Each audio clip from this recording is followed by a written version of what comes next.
সিরাজগঞ্জের শাহজাদপুর রাউতারা জলকপাট এলাকায় নৌকায় পিকনিকে গিয়ে নদীতে গোসল করতে নেমে পানিতে ডুবে নিখোঁজের ৫ দিন পর সোয়েব হাসান নামের এক কলেজ ছাত্রের মরদেহ উদ্ধার করেছে পুলিশ। রোববার সন্ধ্যায় বাঘাবাড়ি ঘাটের কয়রা এলাকা থেকে তার ভাসমান লাশ উদ্ধার করা হয়।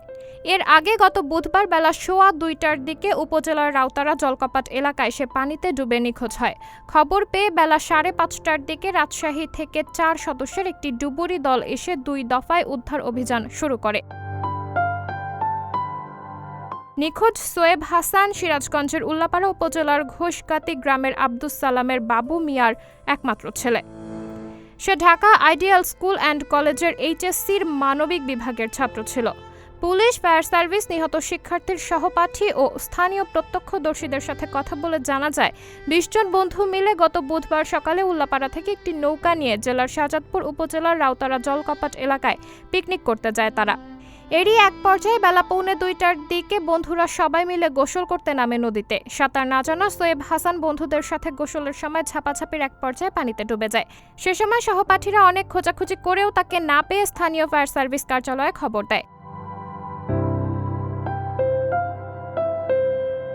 খবর পেয়ে শাহজাদপুর ফায়ার সার্ভিস ও সিভিল ডিফেন্স কার্যালয় থেকে 5 সদস্যের একটি দল এসে অনেক চেষ্টা করেও নিখোঁজ সোয়েবকে উদ্ধার করতে না পেরে রাজশাহী ফায়ার সার্ভিসের ডুবুরি দলকে খবর দেয়। বেলা 5:30টার দিকে রাজশাহী থেকে ডুবুরি দল এসে উদ্ধার কাজ শুরু করে। 2 দফায় উদ্ধার অভিযান চালিয়েও কোনো সন্ধান না পেয়ে বৃহস্পতিবার বিকেলে উদ্ধার অভিযান সমাপ্ত করে। এর 5 দিন পর রোববার সন্ধ্যায় শাহজাদপুরের কয়রা এলাকায় লাশটি ভেসে উঠলে স্থানীয়রা পুলিশকে খবর দেয়। পরে পুলিশ এসে লাশটি উদ্ধার করে।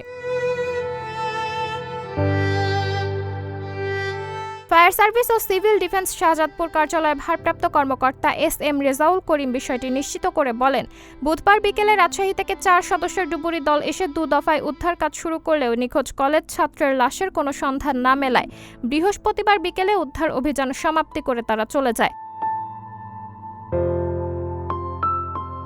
শাহজাদপুর থানার ভারপ্রাপ্ত কর্মকর্তা সবুজ রানা বিষয়টি নিশ্চিত করে বলেন, বৃহস্পতিবার সন্ধ্যায় পুলিশ খবর পেয়ে নদী থেকে ভাসমান লাশটি উদ্ধার করে থানা হেফাজতে নিয়ে আসা হয়েছে। নিহতের পরিবারের সদস্যদের সাথে কথা বলে পরবর্তী ব্যবস্থা গ্রহণ করা হবে। লাশের শরীরে কোনো আঘাতের চিহ্ন নেই। সাবরিনা জলিল, সবার কথা।